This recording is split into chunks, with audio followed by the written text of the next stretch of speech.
श्री हनुमान सत्संग धाम ग्वालियर में नित्य सत्संग, जिसमें आज की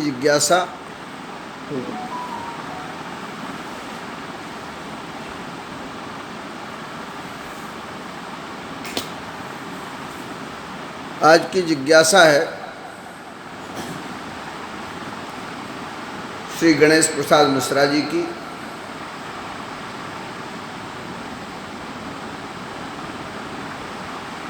माला के प्रकार,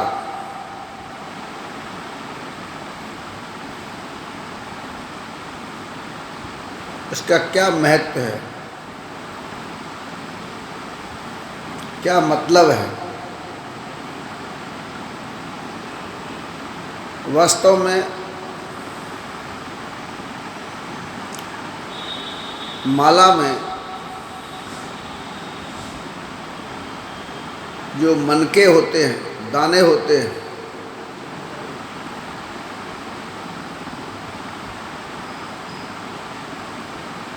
वे अलग अलग दाने मध्य भाग से आपस में जुड़ते हैं। उनमें एक सूत्र, एक धागा पिरोया जाता है, अर्थात जैसे परमात्मा ईश्वर सर्वेश्वर है, इसलिए वह एकेश्वर है। जीव अनेक हैं,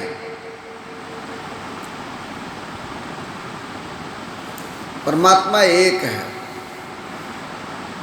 और ये अनेकता का संसार उस परमात्मा में एक होकर बना रहता है। ठीक इसी प्रकार से जब विविधताओं का स्वरूप एक स्वरूप में आ जाता है तो वह शक्ति और सामर्थ्यवान हो जाता है। जैसे ईश्वर सर्व स्वरूपों का एक स्वरूप बन जाता है तो परमात्मा सर्वशक्तिमान है। भगवान सर्वशक्तिमान, ईश्वर सर्वशक्तिमान है।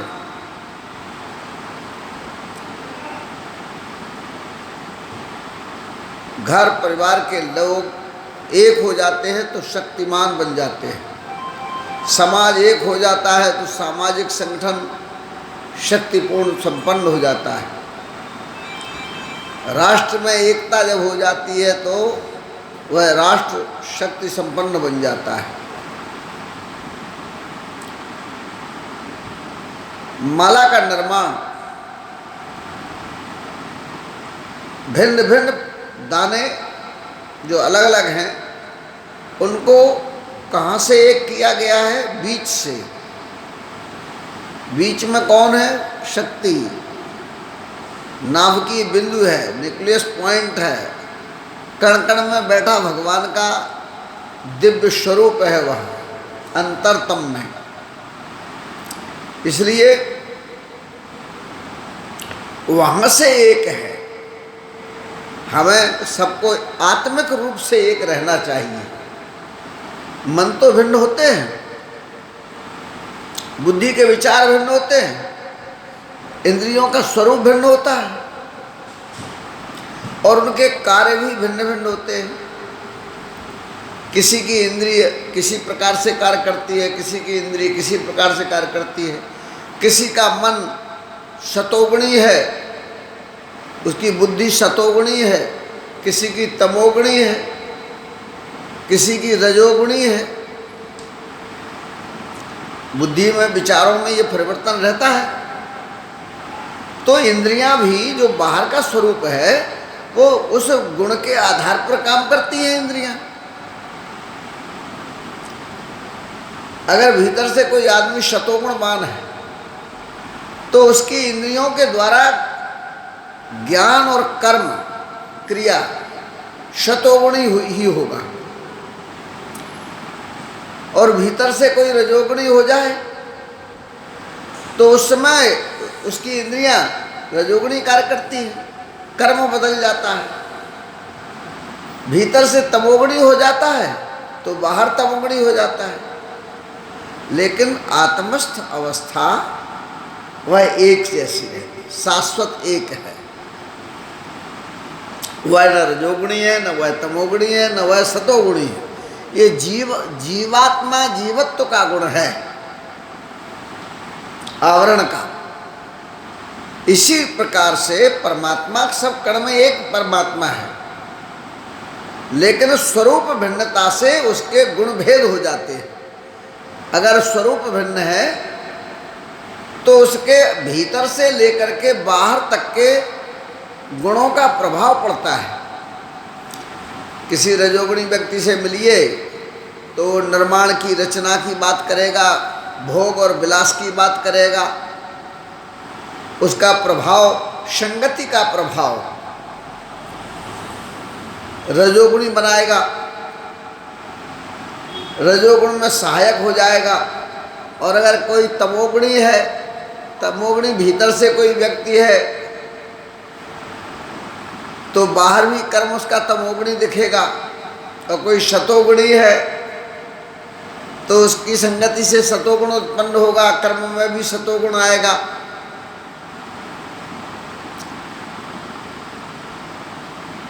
अर्थात हमें माला की आवश्यकता यूँ तो अनेक स्थानों पर पड़ती है और मालाएं विविध प्रकार की होती हैं, लेकिन यहाँ मिश्रा जी ने खास तौर से उस माला के बारे में संकेत किया है जिसको हम पूजा पाठ में सम्मिलित करते हैं।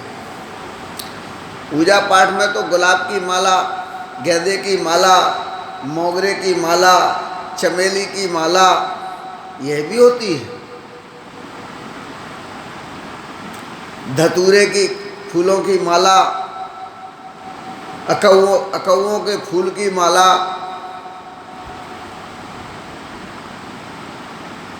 तो ये मालाएं भी उन देवताओं को अर्पित की जाती हैं, समर्पित की जाती हैं। और वह मालाएं भी हैं जिनसे हम जाप करते हैं, आप लोग जाप करते हैं या माला धारण करते हैं। तो जो देवता जिस प्रकार के गुणवान वाला होता है, उसको उसी गुण प्रधानता की फूलों की माला भी अर्पित की जाती है। और जाप करता या उपयोग करता अथवा साधक, उपासक भी उसी देवता की शक्ति को धारण करना चाहता है, उसकी शरणागति में जाना चाहता है, उससे कुछ प्राप्त करना चाहता है, तब उसी प्रकार की मालाओं का उपयोग करता है। जैसे भगवान ब्रह्मा रजोगुणी हैं,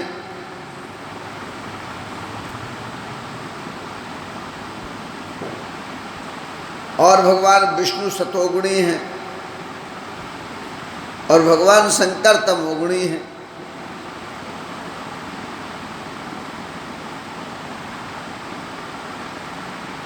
दुर्गा है, दुर्गा जी, भैरव जी, हनुमान जी, अनेक देवी देवता हैं। 33 कोटि देवता हैं भारतीय सनातन धर्म साहित्य में, जिनका वर्णन मिलता है। हमारी संस्कृति और सभ्यता का हिस्सा है देवता। हमारे स्वरूप में देवताओं के निवास की बात जानी समझी गई है, कही गई है। देह में देवत्व का वास, इसीलिए शरीर में भी माला को धारण करते हैं। और विविध स्थानों पर भी आपने देखा होगा, देवताओं के गले में भी माला होती है, तो किसी के बालों में भी माला होती है, किसी की भुजाओं पर माला होती है, किसी की कलाई पर माला होती है, आदि विविध स्थानों पर भी माला और भक्त लोग, साधक लोगों को भी देखा होगा, शैव लोग जो है भगवान शंकर के उपासक रुद्राक्ष की माला को जो है वो कलाई में, भुजाओं पर, गले में, बालों में, अनेक जगह लगाते हैं। और वहीं महिलाओं के श्रृंगार में भी फूलों की माला बालों आदि में उनको लगाया जाता है।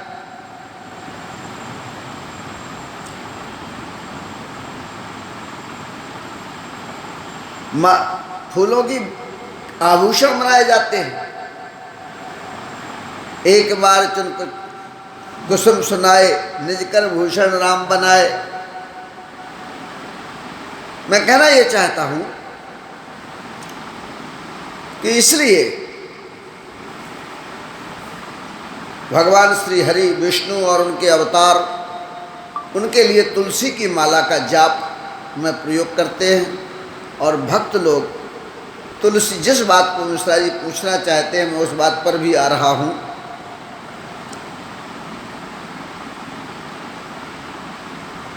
भगवान श्री हरि, भगवान विष्णु के जितने अवतार हैं, 24 अवतार, उनके लिए तुलसी की माला का प्रयोग होता है।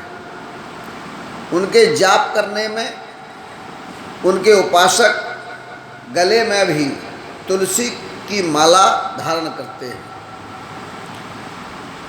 तो वहीं पर भगवान शंकर के उपासक रुद्राक्ष की माला धारण करते हैं।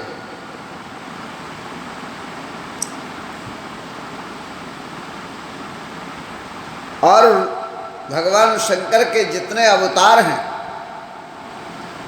उनके जितने स्वरूप हैं, उनके लिए भी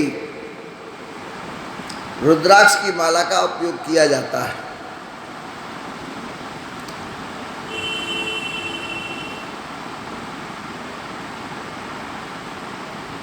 इसी प्रकार से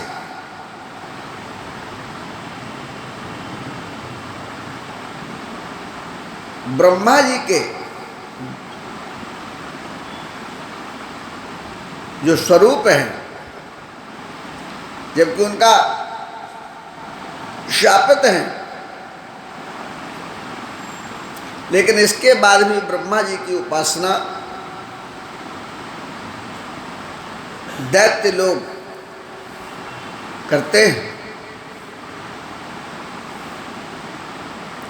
और उसमें विविध प्रकार की मालाओं का उपयोग किया जाता है।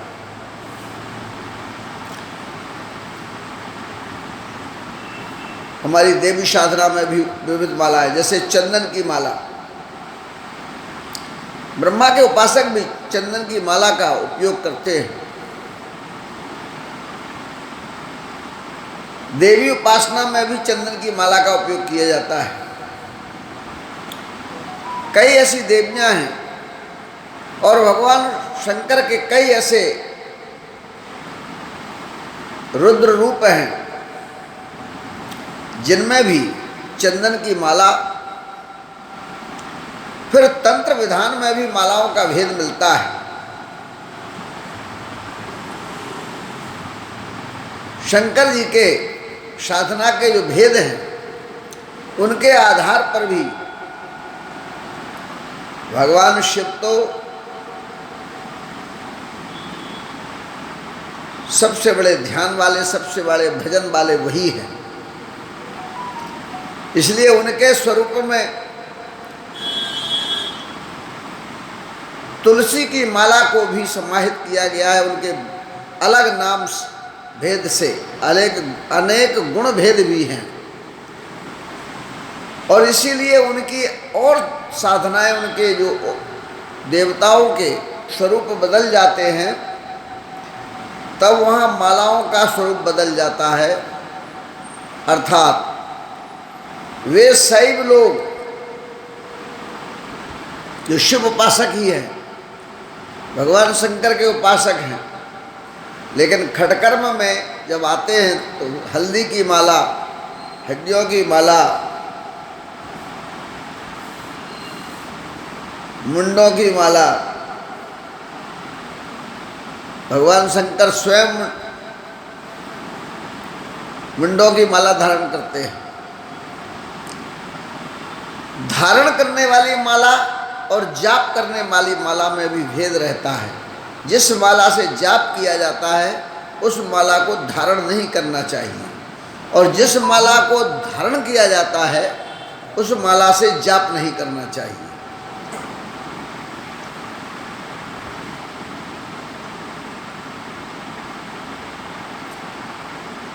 इसमें भी प्रश्न बनता है, कौतूहल तो लगता है कि ऐसा क्यों? क्योंकि जिस माला को धारण किया जाता है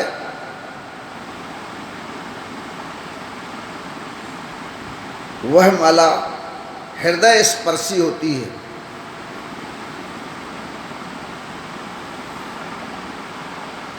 और जो माला जपते हैं वह हाथ में लेकर कर्म का प्रतीकात्मक स्वरूप होता है, क्रियात्मक स्वरूप होता है। इसलिए शक्ति को केंद्रित करके क्रियामय लाना और शक्ति को संचित करके रखना, ये दो अलग अलग भेद भी हैं। किसी शक्ति को आप संचित करके रखें, और जैसे धन आप इकट्ठा करके रखें, और एक धन को आप कर्म में सर्कुलेट करें, उसको संचालित करें, गतिमान रखें।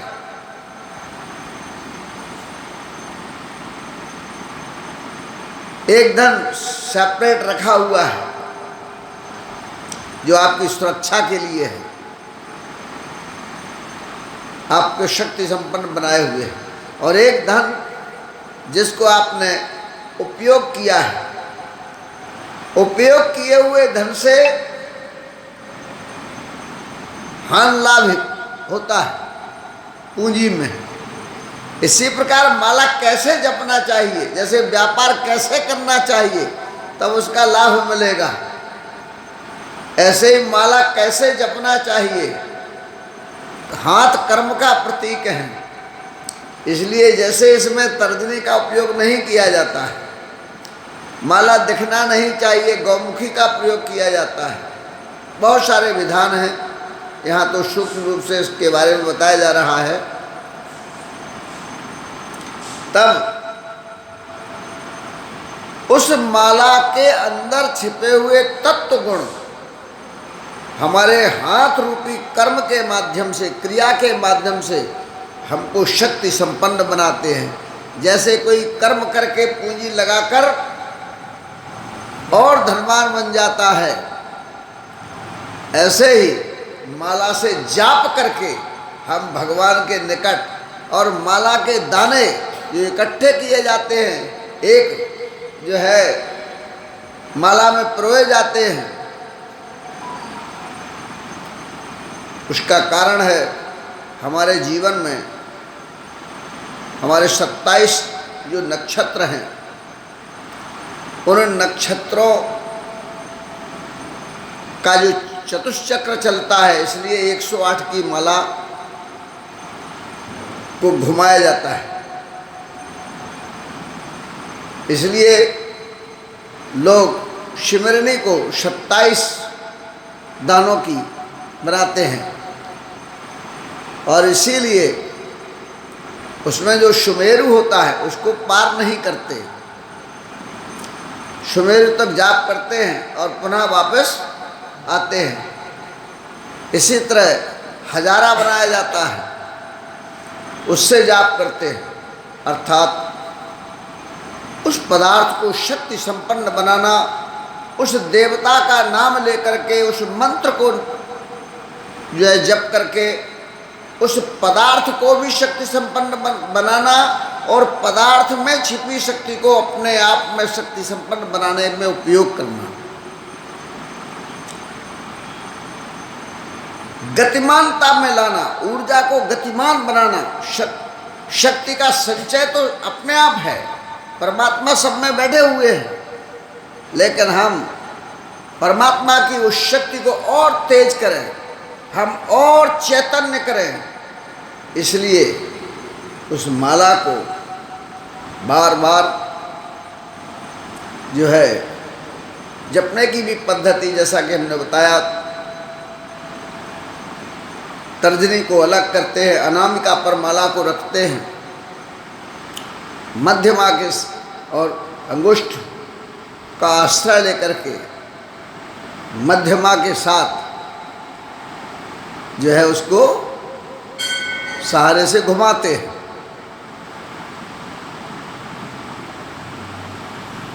इस प्रकार से उसके जाप करने से वह संगठित माला,